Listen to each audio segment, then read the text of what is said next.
అతిక్రమములు నేను ఒప్పుకొందు నన్ను కుంటిని. నీవు నా పాపదోషము పరిహరించియున్నావు.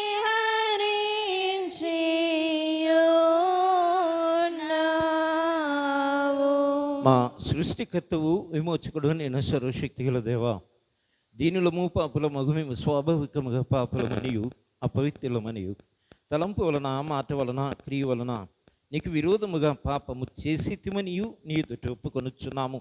కావున మేము మా ప్రభుని యేసుక్రీస్తు నిమిత్తమున నీ కృపను వెదకుచు వేడుకొనుచు మితి లేని కనికెరము గల నీ యొద్దకు ఆశ్రమనకై వచ్చుచున్నాము. మా కొరకు చనిపోవుటకై నీ జనితకు కుమారునిచ్చిన మిగులు కనుగల దేవా, మమ్మల్ని కనికరించి ఆయన నిమిత్తమున మా సమస్త పాపములకు క్షమాపణ దయచేయము. మేము నీ కృప చేత నిత్య జీవం పొందినట్లు నిన్ను గూర్చి నీ చిత్తమును గూర్చి సరైన జ్ఞానమును నీ వాక్యములకు తగిన విధేయతను మా యందు నీ పరిశుద్ధాత్మను వృద్ధి పొందింపుమని మా ప్రభువైన యేసుక్రీస్తు ద్వారా వేడుకొనుచున్నాము. ఆమేన్. మన పరలోకపు తండ్రి సర్వశక్తి గల దేవుడు మనల్ని కనికరించి మన కొరకు చనిపోటకై తన ఏక కుమారుని ఇచ్చి ఆయన మూలమున మన పాపములన్నిటినీ క్షమించుచున్నాడు. ఆయన నామందు విశ్వాసం ఉంచు వారికి దేవుని కుమారులకు అధికారం ఇచ్చుచు వారికి తన పరిశుద్ధాత్మను అనుగ్రహించును. నమ్మి బాప్తిస్మము పొందిన వాడు రక్షింపబడును. ఓ ప్రభువా, ఈ రక్షణ మా అందరికీ దయచేయము.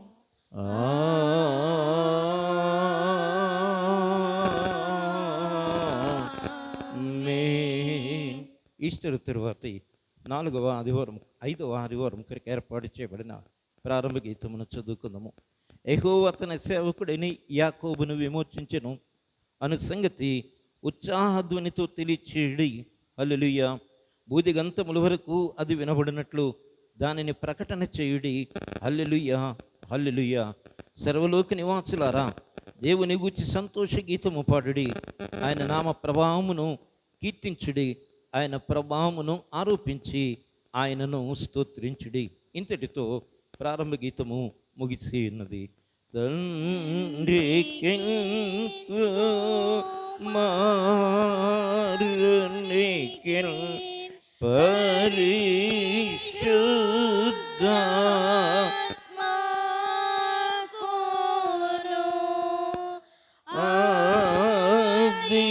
ఆదియందు ఇప్పుడు నేలప్పుడు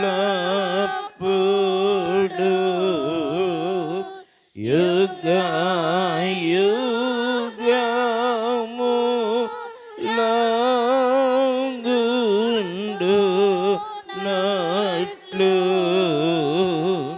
మహిమా కలుగును గాక.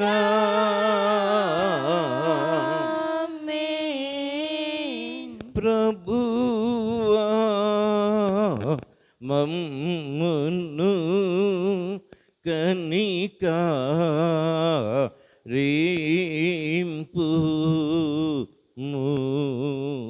ప్రభువా మమ్మును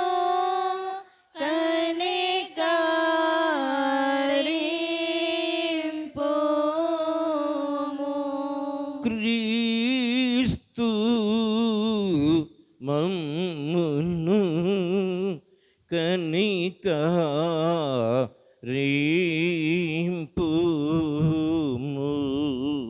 క్రీస్తు మమ్మును కనికరింపుము.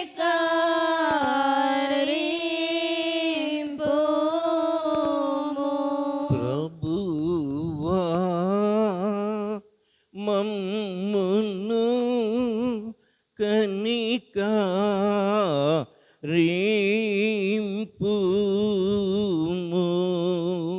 ప్రభువా మమ్మును కనికరింపుము.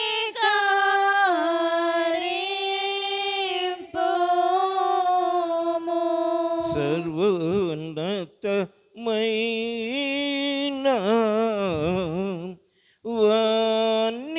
వాణిలో దేవునికి మహిమా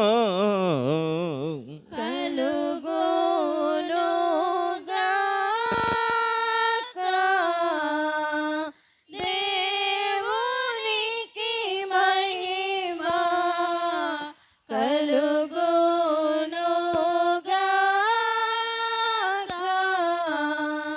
కలుగును ఉన్నతమైన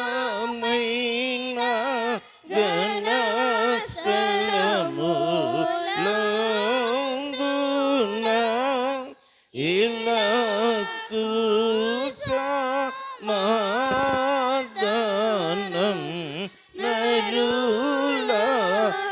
నరులకాయన దయ ప్రభువైన దేవా పరమా రాజా సర్వ పరిపాలన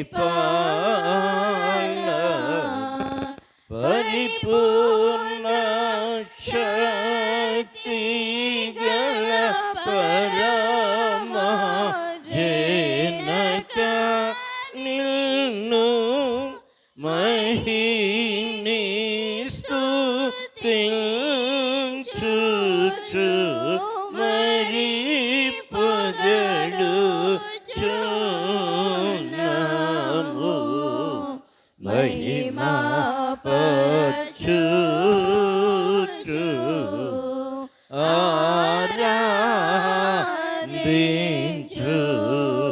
ఆరాధించుచున్నాము నిన్ను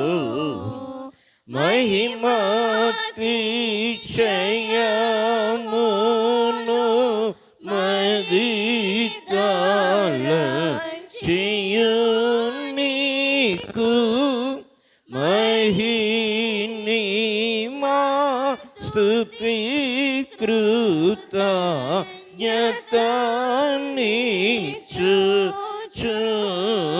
కృతజ్ఞతనిచ్చుచున్నాము ఏకాకు మారా యేసు ప్రభువా యెహోవా తనయ లోక పాపము మోయు ఏక దేవుని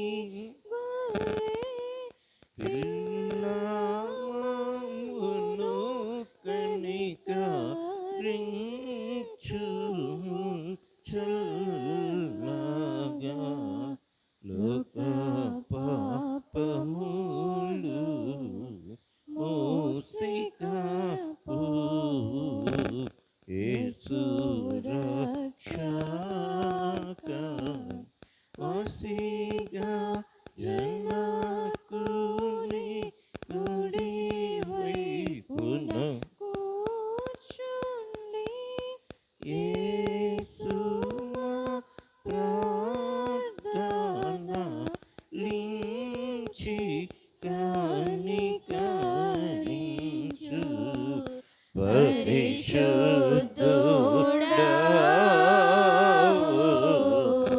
ప్రభుడవు నీవు ప్రభువైన క్రీస్తు పరిశుద్ధాత్మతో తండ్రి అయిన దేవుని యందు పరిపూర్ణ మహిమతో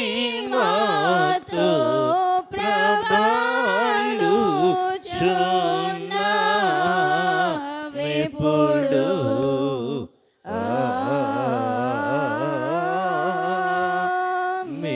ఆమేన్. ప్రభు మీతో నుండుగాక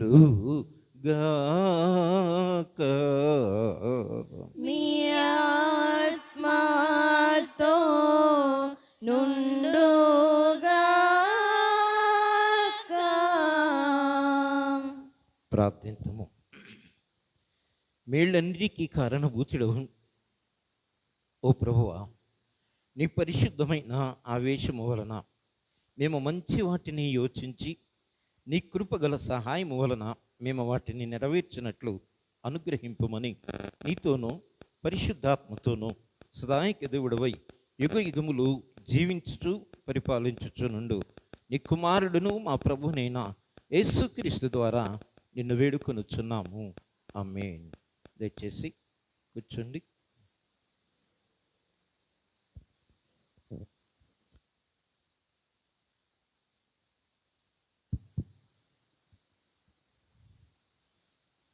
దిన పునర్ధాన దినముకు ఏర్పరచబడిన లేఖనములు ఇర్మియా గ్రంథము 29వ అధ్యాయము 11 నుంచి 14 వరకు ఈ రీతిగా రాయబడి ఉన్నది. నేను మిమ్మల్ని గూర్చి ఉద్దేశించి సంగతులను నేను ఎరుగుదును. రాబో కాలము నందు మీకు నిరీక్షణ కలుగునట్లుగా అవి సమాధానకరమైన ఉద్దేశములే కానీ హానికరమైనవి కావు. ఇది యెహోవా వాక్కు. మీరు నాకు మొరపెట్టుదురేమో, మీకు నేను ప్రార్థన చేయుచు ఉత్తరేమి నేను మీ మనవి ఆలకించదు. మీరు నన్ను వెతికిన ఎడల పూర్ణ మనసుతోనూ నిన్ను గూర్చి విచారణ చేయునెరుగల మీరు నన్ను కనుగొందురు. నేను నిన్ను మీకు పొందును. ఇది యెహోవా వాక్కు. నేను మిమ్మును చెరలో నుండి రప్పించుదును. నేను మిమ్మును చెరపట్టి ఏ జనులలోనికి ఏ స్థలములోనికి మిమ్మును తోలివేసి తినో ఆ జనులందరిలో నుండి ఆ స్థలములన్నిటిలో నుండి మిమ్మును సమకూర్చి రప్పించేదను. ఇది యెహోవా వాక్కు. ఎచ్చట నుండి ఇంతటితో పాత నిబంధన పాఠ్యభాగము ముగిసినది. దేవా మమ్మును కనికరింపు.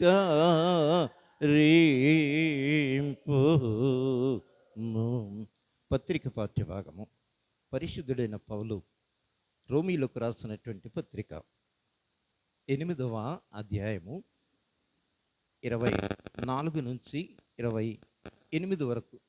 కొత్త పెళ్లి కూతురు. ప్రైస్లో దేవుని నామానికి మహిమ కలుగును గాక. ఈ సమయం ఇచ్చిన దైవజనులకు కూడి వచ్చిన సంఘానికి ప్రత్యేక వందనాలండి. రోమీయులకు 8వ అధ్యాయము 24 నుంచి 28 వరకు ఈ విధంగా రాయబడి ఉన్నది. మనము చూడ దానిని కొరకు నిరీక్షించిన ఎడల ఓపికతో దాని కొరకు కనిపెట్టుము. అటువల్లే ఆత్మయు మన బలహీనతను చూచి సహాయము చేయుచున్నాడు. ఏలయనగా మన యుక్తముగా ఎలాగో ప్రార్థన చేయవలనో మనకు తెలియదు, కానీ ఉచ్చరింప సత్యము కాని మూలుగంతో ఆత్మ తానే మన పక్షముగా విజ్ఞాపన చేయుచున్నాడు. మరియు హృదయములను పరిశోధించువాడు ఆత్మ యొక్క మనసు ఏది ఎరుగునో, ఏలయనగా ఆయన దేవుని చిత్త ప్రకారము పరిశుద్ధుల కొరకు విజ్ఞాపనము చేయుచున్నాడు. దేవుని ప్రేమించు వారికి, అనగా ఆయన సంకల్పము చెప్పున పిలువబడిన వారికి మేలుకు కలుగుటకై సమస్తమును సమకూడి జరిగించమని ఎరుగుదాము. పరిశుద్ధ వాక్యం దేవుడు దీవించును గాక. ఇంతటితో పత్రిక హల్లెలూయా. సువార్త పాఠ్యభాగము యోహాను సువార్త 17వ అధ్యాయము 1 నుంచి 19 వచనాలు. శాంతి దేవభక్తుల వచ్చి వాక్యాన్ని చదివినిపిస్తారు. ఓ యోహాను సువార్త 17వ అధ్యాయం 1 నుంచి 19 వరకు ఇలా రాయబడును. యేసు ఈ మాటలు చెప్పి ఆకాశం వైపు కన్నులెత్తి ఇట్లనెను, తండ్రి, నా గడియ వచ్చి ఉన్నది. నీ కుమారుడు నిన్ను మహిమపరచునట్లు నీ కుమారుని మహిమపరచుము. నీవు నీ కుమారునికిచ్చిన వారికందరికీ ఆయన నిత్య జీవము అనుగ్రహించినట్లు సర్వశరీరుల మీదను ఆయనకు అధికారం ఇచ్చితివి. అద్వితీయ సత్యదేవుడు అయిన నిన్నును నీవు పంపిన యేసుక్రీస్తును ఎరుగుటయే నిత్య జీవము. చేయుటకు నీవు నాకిచ్చిన పని నేను సంపూర్ణంగా నెరవేర్చి భూమి మీద నిన్ను మహిమపరిచితిని. తండ్రి, లోకము పుట్టక మునుపు నీ యొద్ద నాకు ఏ మహిమ ఉండెనో ఆ మహిమతో నన్ను ఇప్పుడు నీ యొద్ద మహిమపరచుము. లోకము నుండి నీవు నాకు అనుగ్రహించిన మనుషులకు నీ నామమును ప్రత్యక్షపరిచితిని. వారు నీ వారై ఉండిరి, నీవు వారిని నాకు అనుగ్రహించితివి. వారు నీ వాక్యము గైకొని ఉన్నారు. నీవు నాకు అనుగ్రహించిన మాటలు నేను వారికి ఇచ్చి ఉన్నాను. వారు ఆ మాటలను అంగీకరించి నేను నీ యొద్ద నుండి బయలుదేరి వచ్చి తినని నిజముగా ఎరిగి నీవు నన్ను పంపితివని నమ్మిరి గనుక నీవు నాకు అనుగ్రహించినవన్నీ నీ వల్లనే కలిగినవని వారిప్పుడు ఎరిగి ఉన్నారు. నేను వారి కొరకు ప్రార్థన చేయుచున్నాను, లోకము కొరకు ప్రార్థన చేయుటలేదు. నీవు నాకు అనుగ్రహించి ఉన్నవారు నీ వారైనందున వారి కొరకే ప్రార్థన చేయుచున్నాను. నావన్నీయు నీవి, నీవియు నావి. వారి యందు నేను మహిమపరచబడి ఉన్నాను. నేనికను లోకంలో ఉన్నను గాని వీరు లోకంలో ఉన్నారు.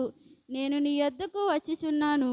పరిశుద్ధుడమైన తండ్రి, మనము ఏకమై ఉన్నలాగున వారును ఏకమై ఉండునట్లు నీవు నాకు అనుగ్రహించిన నీ నామమందు వారిని కాపాడుము. నేను వారి యొద్ద ఉండగా నీవు నాకు అనుగ్రహించిన వారిని నీ నామమందు కాపాడి తిని. నేను వారిని భద్రపరిచి తిని గనుక లేఖనము నెరవేరినట్లు నాశనపుత్రుడు తప్ప వారిలో మరి ఎవడనూ నశింపలేదు. ఇప్పుడు నేను నీ యొద్దకు వచ్చిచున్నాను. నా సంతోషము వారి యందు పరిపూర్ణమగునట్లు లోకమందు ఈ మాట చెప్పుచున్నాను. వారికి నీ వాక్యం ఇచ్చి ఉన్నాను. నేను లోక సంబంధిని కానట్టు వారును లోక సంబంధులు కారు గనుక లోకము వారిని ద్వేషించును. నీవు లోకంలో నుండి వారిని తీసుకుని పొమ్మని నేను ప్రార్థించటం లేదు గాని దుష్టి నుండి వారిని కాపాడుమని ప్రార్థించుచున్నాను. నేను లోక సంబంధిని కానట్టు వారును లోక సంబంధులు కారు. సత్యమందు వారిని ప్రతిష్ఠ చేయుము. నీ వాక్యమే సత్యము. నీవు నన్ను లోకమునకు పంపిన ప్రకారము నేనును వారిని లోకమునకు పంపితిని. వారును సత్యమందు ప్రతిష్ఠ చేయబడినట్లు వారి కొరకై నన్ను ప్రతిష్ఠ చేసుకొనుచున్నాను. ఈ వాక్యమంతా పర్యంతం. ఎంతటితో సువార్త పాఠ్య భాగం ముగిసినది. ఓ క్రీస్తు నీకు స్తోత్రము కలుగునుగాక.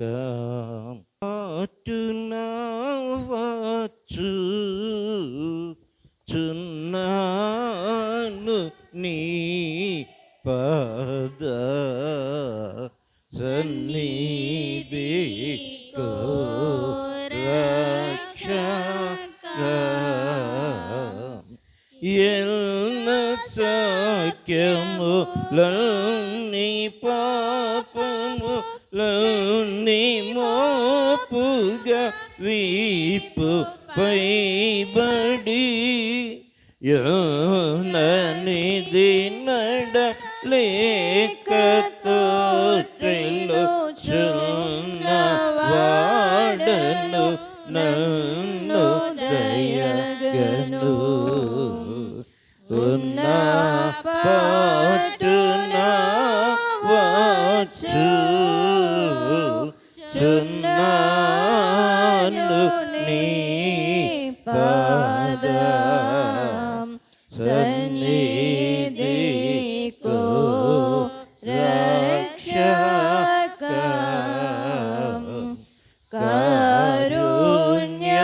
కారుణ్యనిధి యేసు నా రక్షక లీలా రక్తము చిందుట భూరిదయతో నన్ను నీదరి చేరరమని పిలుచుటన్నిదికో రక్షక. ప్రార్థించుకుందాం.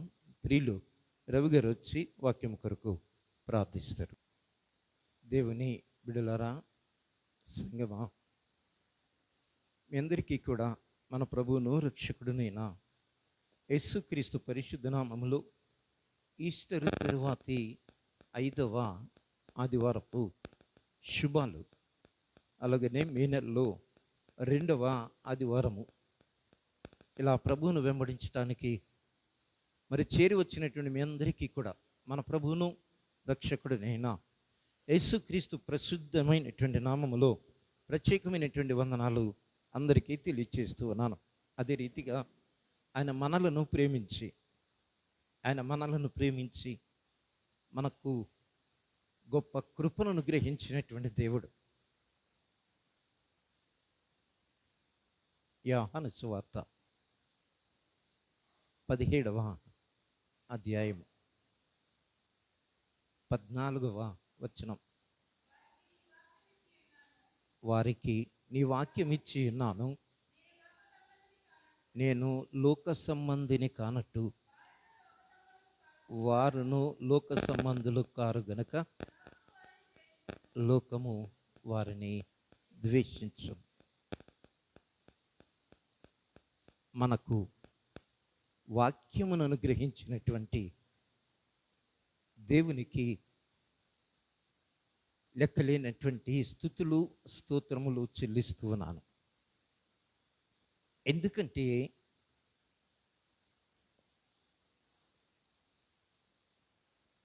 ప్రతి వాళ్ళము కోరుకుంటాం, తల్లిదండ్రులుగా ఉన్నప్పుడు మన పిల్లలకి ఎంతో కొంత మనకైనంత వరకు వారి కొరకు ఏదో ఒకటి దాచిపెట్టాలి, ఏదో